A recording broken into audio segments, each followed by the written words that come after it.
പവിത്രം സീരിയലിൻ്റെ ഇന്നത്തെ എപ്പിസോഡിലേക്ക് എല്ലാവർക്കും സ്വാഗതം. തരുണും അമ്മയും ഓപ്പറേഷൻ തിയേറ്ററിൻ്റെ പുറത്തിങ്ങനെ വിഷമിച്ചിരിക്കുന്നതാണ് കാണിക്കുന്നത്. അങ്ങോട്ടേക്ക് വേദ വരുന്നുണ്ട്.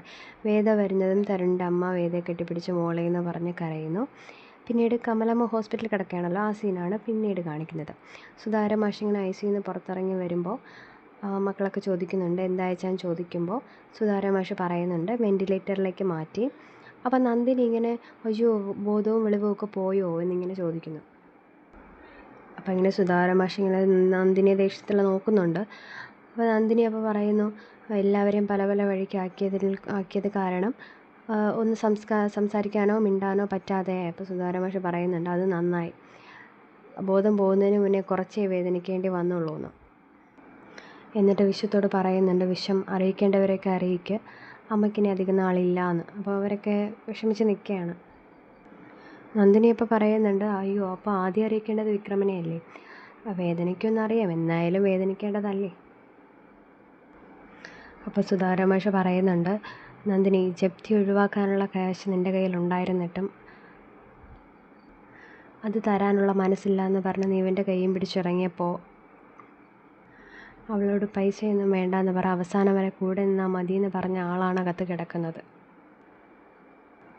ഈ നേരത്തെങ്കിലും മുന വെച്ച് സംസാരിക്കാതിരിക്കണം, ശാന്തമായൊന്ന് പൊയ്ക്കോട്ടെ എന്നിങ്ങനെ പറയുകയാണ്.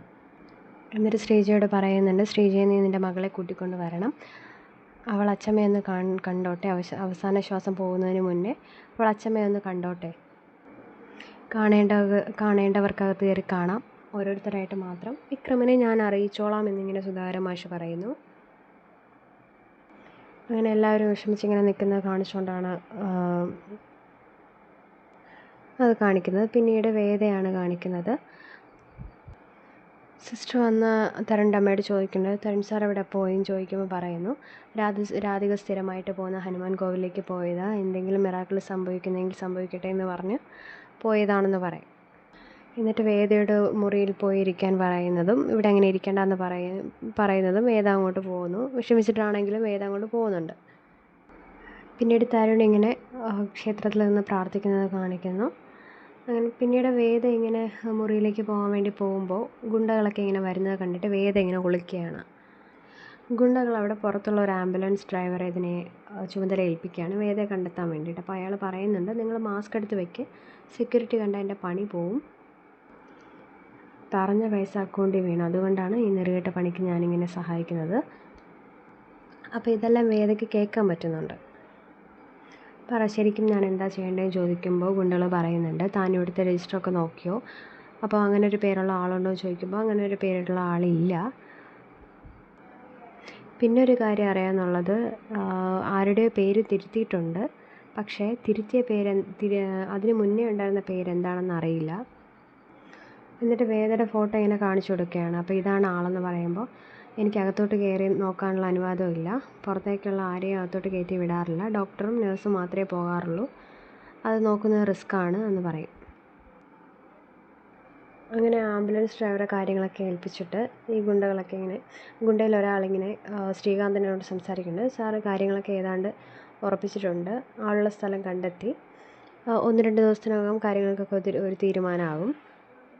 ഇത് പറയുന്നത് വേദ ഒളിച്ച് നിൽക്കുന്നതിൻ്റെ സൈഡിൽ വന്നിട്ടാണ് പറയുന്നത്. അപ്പോൾ വേദ ഇങ്ങനെ ഒളിച്ച് മാറി നിന്നിട്ട് ഇതൊക്കെ കേൾക്കുന്നുണ്ട്. ഇതൊക്കെ കേട്ട് പേടിച്ച് നിൽക്കുന്ന വേദ അങ്ങനെ വേദന കൊണ്ടിങ്ങനെ എന്തായാലും പ്രസവം അടുക്കാറായല്ലോ, അങ്ങനെ വേദന കൊണ്ട് നിൽക്കുമ്പോൾ സിസ്റ്റർ പെട്ടെന്ന് വീൽ ചെയറിലിരുത്തി റൂമിലേക്ക് കൊണ്ടുവരുന്നു. അപ്പോൾ രാധികയെ ഓപ്പറേഷൻ തിയേറ്ററിൽ കയറ്റാൻ വേണ്ടി നോക്കുകയാണ്. അപ്പോൾ അമ്മയോട് മാറി നിൽക്കാൻ പറയുന്നുണ്ട്. അപ്പോൾ അമ്മ പറയുന്നുണ്ട് മോളിങ്ങനെ കഷ്ടപ്പെടുമ്പോൾ എനിക്ക് മാറി നിൽക്കാൻ പറ്റുന്നില്ല, അപ്പോൾ അമ്മയെ കൂടെ തിയേറ്ററിലേക്ക് കയറ്റുന്നു. അപ്പോൾ സിസ്റ്റർ വേദയെ കൊണ്ടുവന്ന സിസ്റ്റർ അവിടുത്തെ ഡോക്ടറെ വെച്ചെന്ന് പറയാണ് വേദ ഇതുപോലെ കൊണ്ടുവന്നിട്ടുണ്ട്. അങ്ങനെ അമ്മ പുറത്തിറങ്ങി നോക്കുകയാണ്. അപ്പോൾ വേദയാണെന്ന് മനസ്സിലായി. മോളെ ഒന്നും പറ്റില്ല, രാധിക അവിടെ തിയേറ്ററിലേക്ക് ആക്കിയിട്ടുണ്ട്, ഞാൻ അങ്ങോട്ടേക്ക് പോകുന്നു എന്ന് പറഞ്ഞിട്ട് അങ്ങനെ പോകുന്നു. അവിടെ ഓപ്പറേഷൻ തിയേറ്ററിലെ രാധികയുടെ നില ഭയങ്കര സീരിയസ് ആണ്.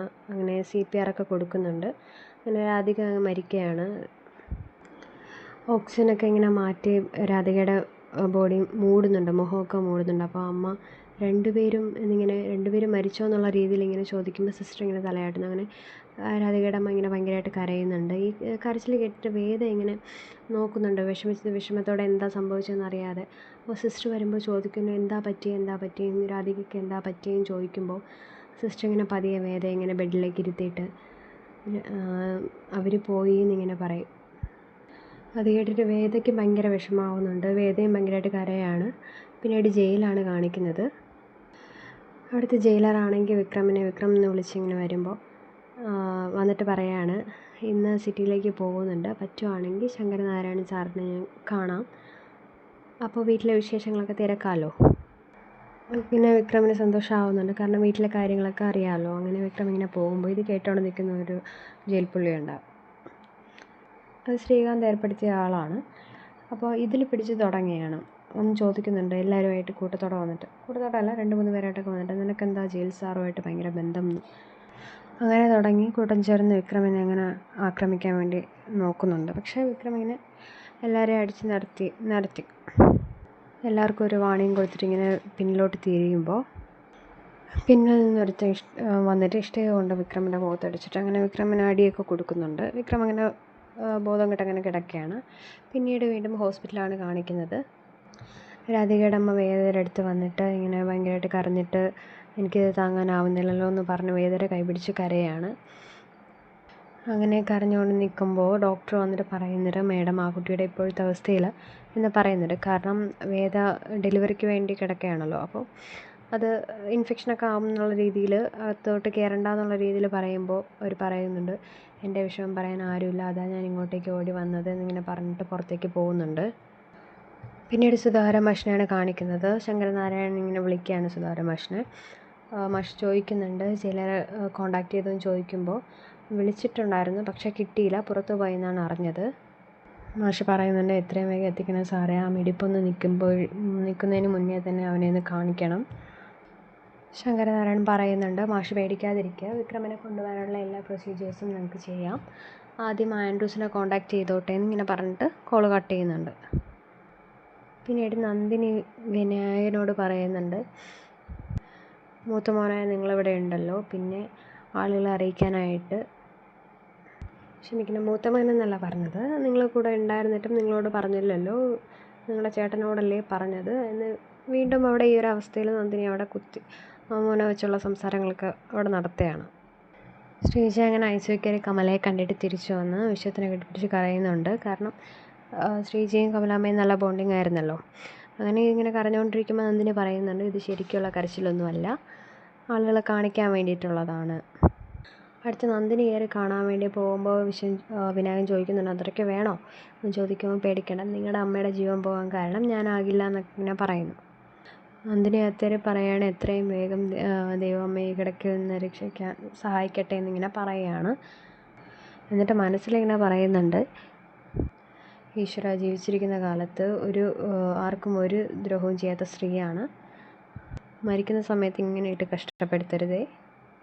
പൊതുവെ ബുദ്ധിമുട്ടിൽ ജീവിക്കുന്ന എൻ്റെ ഭർത്താവിൻ്റെ അച്ഛന് ഭീമമായ ഈ ആശുപത്രി ബില്ല് കൊണ്ട് കഷ്ടപ്പെടുത്തരുതേ, ഇങ്ങനെയൊക്കെ അതിങ്ങനെ മനസ്സിലിങ്ങനെ പറഞ്ഞിട്ട് അല്ലാതെ പറയാണ്, എല്ലാം മംഗളമായിട്ട് അവസാനിക്കട്ടെ, അമ്മയ്ക്ക് നിത്യശാന്തി ഉണ്ടാവട്ടെ എന്ന് പറഞ്ഞിട്ട് ഇങ്ങനെ പോവുകയാണ്. അപ്പോൾ ഇത് കേട്ട് സിസ്റ്റർ നോക്കുന്നുണ്ട്, ഇതെന്ത് ജന്മമാണെന്നുള്ള രീതിയിൽ ഇങ്ങനെ സിസ്റ്റർ നോക്കുന്നുണ്ട്.